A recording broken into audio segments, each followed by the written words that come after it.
Welcome back to What Arty Noobs with General Disturbance. This is the M10 Wolverine. It's a Tier 5 American turreted tank destroyer.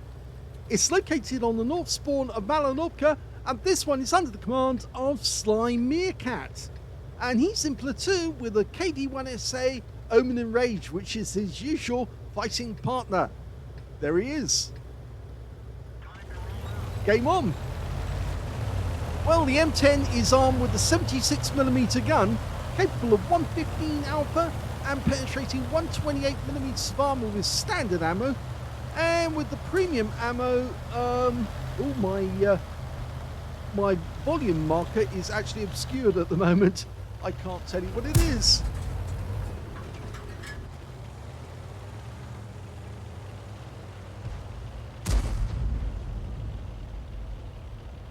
Okay, well, they built 6,706 of these, depending on who you believe, because some say it's actually a lot less. And they cost $47,900 each when they were built. He's getting good shots on that VK. And he got the kill shot, so he's got his first kill in the game. Standard reload time is 3.07 seconds. And we can see SlyMeerkat's got it down to 2.51. Now at the moment he actually does have one mark of excellence on his barrel, and he has been marking a lot of tanks recently, so we will be showing some of those replays over the next couple of days. I did promise that I had a few SlyMeerkat replays. Okay, he's trying to get a shot on an Excelsior, but I think he's just over a ridgeline, so we can't actually see him from there.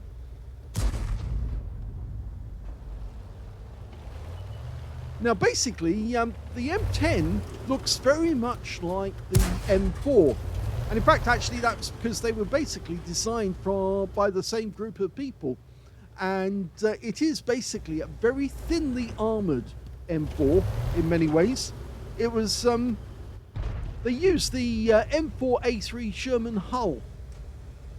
It used different types of vehicle, used different engines.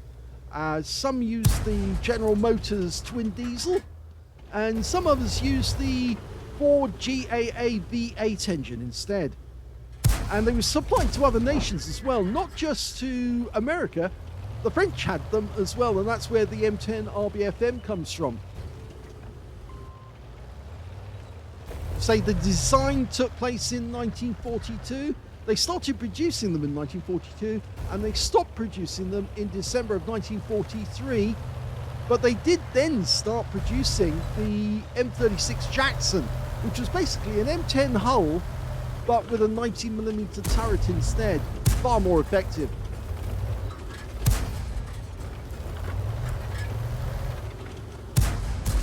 Now the good thing is it does have a choice of guns. You can even get the dirt gun. Oh, that was a good shot into the engine bay. Low roll, but somebody else got a hit at the same time, and he just got the kill, so he's now up to 2. Yes, the armor's not very strong.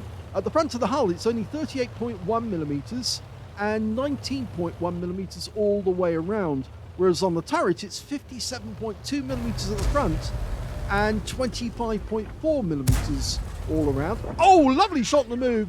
Got his third kill, took out the A20. Needs to be careful for that Skoda though. Well, that's one hit. No, didn't get the second one. But the Skoda's gone. Okay, so he doesn't have to worry about that guy anymore, and he can move out to the open. Because as far as he's concerned, there's no other enemies other than the Wolverine near the cap area. Or so he thinks. There's still 8 enemy tanks out there, and most of them are on the east side of the map trying to defend the hill. Unfortunately, Omen in Rage went up the hill and he was killed, so yes, he's in the fallen. Okay. The turret traverses a bit slow. Oh, got spotted by an M10 there. And there he is, trying to turn the turret round. He gets one hit into the M10. That's a premium M10, so we need to watch out.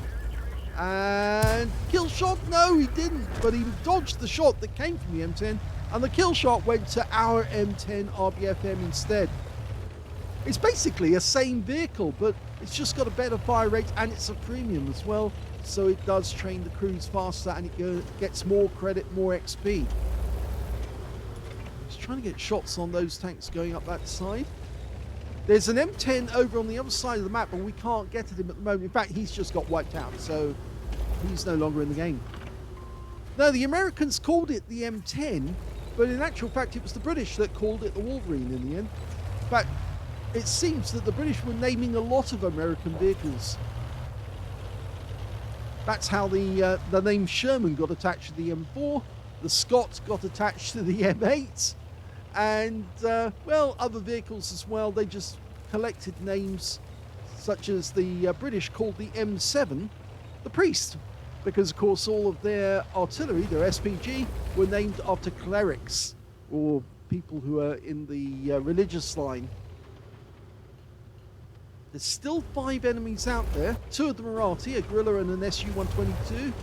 And there's the SU-122. There's the Arty. 1 hit. Can he get the kill shots? Oh, he's been spotted. And he gets 1 more. Now, can he get the kill? Yes, he does. Oh, but the Guerrilla painfully takes 411 hit points from a penetrating shot. I did say this thing has no armor. And the Guerrilla just proved it for me by taking away a penetrating shot. 411. He's now going to try and tame this KV-1SA. Oh, he got a fire! And a kill with a fire as well. So he's got the arsonist. There's only 1 enemy left. It's this VK3001H. You can see the top of the turret. And he's using the ridgeline to his advantage. A few more shots and the guy's out the game, and that wins it. Oh, come on, be careful. Yeah, he has to duck in behind the rock, because 1 shot from that VK will finish him off altogether. In fact, I'd be careful about going around the corner there, because that VK is ready for him. Of course, the VK can proximity spot him now. There's no point side scraping, really. So he's going to try and do a peekaboo. Yes, that's 1, but he blocked the shot that came back. Oh, and the kill shot goes to the SU-85 and our team. But that is very much a victory for SlyMeerkat. Here's the end of battle stats, and that was a first ace tanker for SlyMeerkat in the M10 Wolverine. Would you believe it? He's had them for ages, and he's not aced this one, but he did in this game because he's now really good at the game. He got a fire effect for doing more damage than the hit points for his own vehicle. He got a fighter badge for taking out at least 4 tanks. In fact, he got 5, 1/3 of the enemy team, just 1 short of getting a top gun. If he got the VK at the end, he would have got a top gun and got that extra battle hero medal. He did get an arsonist because he set light to one of the enemy tanks and watched it burn to death. That was the KV-1SA. And he got a bruiser medal as well for getting at least 5 critical hits. In fact, he got 8. And he got a high caliber for dealing the most damage in that game overall. And his win rate from the game was 11,351, which is Super Unicum and a lot more. Let's have a look at the team score, see where he was.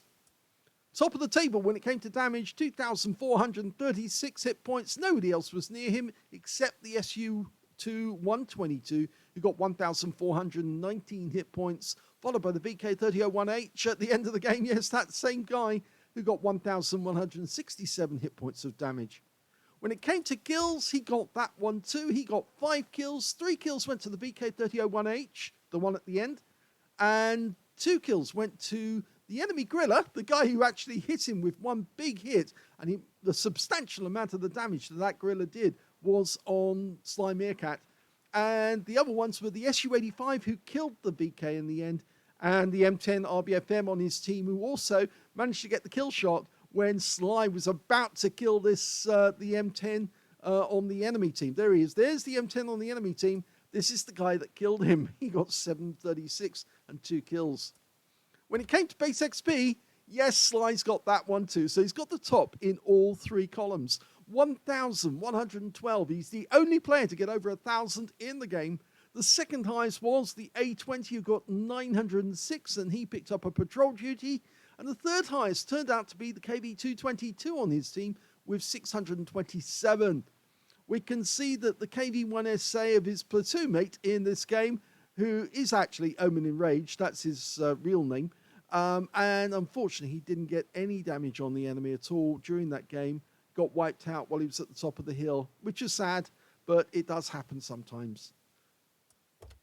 We can see that Sly fired 37 rounds of 76mm ammunition. He got 26 direct hits on the enemy and 22 penetrations, 2,436 hit points of damage, of which 1,205 were up more than 300 meters. So you see a good amount of damage. At least 50% was done at long range. 2 hits received. One was penetration, one was a non-penetration. He was very lucky to get that non-penetration. He was such an acute angle to the VK3001H when he was trying to take him down that the shell literally ricocheted off the front of the vehicle. And we'll see that in a second when we have a look at the armor, how easy that is to actually happen. 350 hit points of damage blocked by the armor. That's the amount that the VK would have done if it actually connected with him, but it bounced off. So he would have taken out SlyMeerkat if he got close enough. He also spotted 1 enemy vehicle, damaged 10 of the enemy, killed 5, did 652 hit points of spotting assist. He earned 42,636 credits on a premium count, and after ammunition repair, ammunition resupply and consumables, he actually took away a profit of only 3,376 credits, 1,668 XP, but no multipliers because it wasn't the first game of the day, and so that's all the experience points he took away. So let's have a look at the Wolverine and have a look at the armor profile for this thing. If we look at Tanks GG, you can see right at the front of the vehicle, it's got very much the M10 cues. You can see this cover, which is actually covering the transmission on the Wolverine, but it's the same as on the M4. You can see the thick armor is actually right at the front of the vehicle. It's only 50.8 millimeters around this point here. You can see here you can get effective armor a little stronger, but this is the strong armor that's actually mentioned in the wikis of 38.1 millimeters on the front of the vehicle. But it is well angled, so there's a fairly good chance the shells might actually bounce off if they get the right angle. You can see the effective armor is actually coming up about 55, even though the impacted armor is only 38.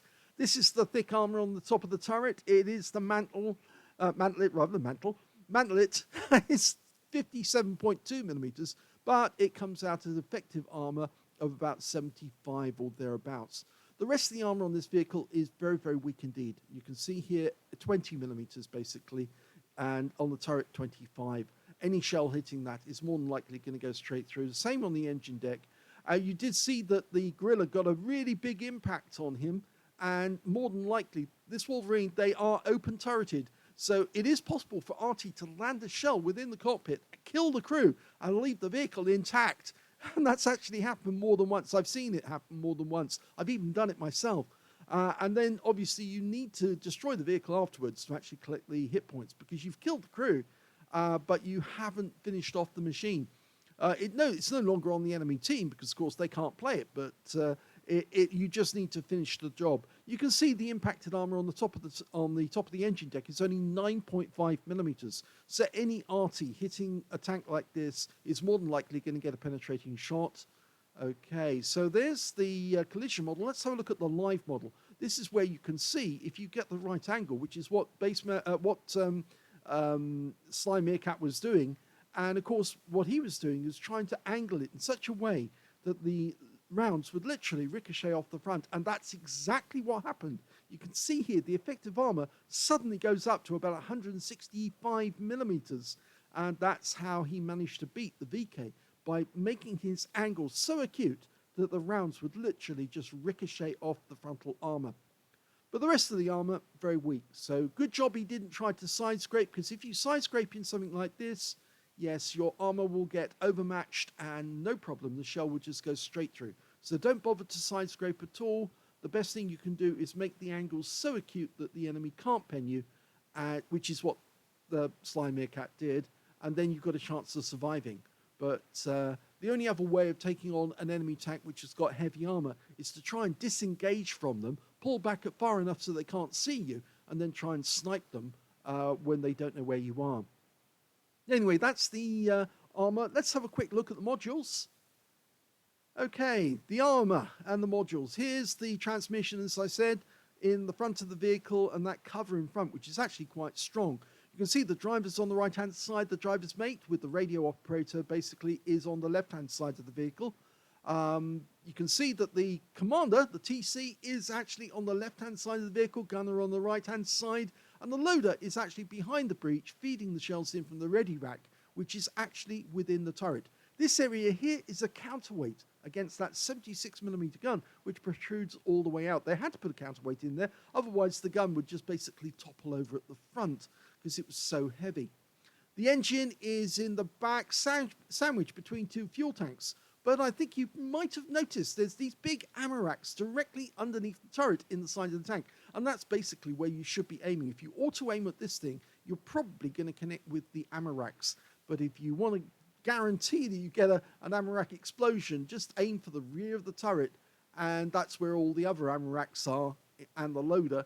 And you'll either hit the crew and knock them out, or you will actually connect with the ammo racks and blow the thing up. If you're an Arty player, you just aim for the top of the thing and try and put the shell straight through it. These things go up very easily if you get a penetrating shot. So thanks very much to SlyMeerkat. Congratulations on your first ace tanker in the Wolverine. I'm sure that you'll be 3-marking this one before long. In fact, I think that's the reason Sly's gone back to do these ones, because of course he has loads of higher tier 3-marked vehicles. But there's some that are a little further down. This is a tier 5, so he really should have 3-marked it by now, but he just never got around to it because, of course, he was going further up the table every time and trying to get higher tier tanks. And he's 3-marked them, so he might as well go back and do all the other ones as well. And yes, a very good replay indeed. If you enjoyed that replay, please give this video a like. Do subscribe to our channel. Leave a little comment down below because it feeds the algorithm. And thank you for watching.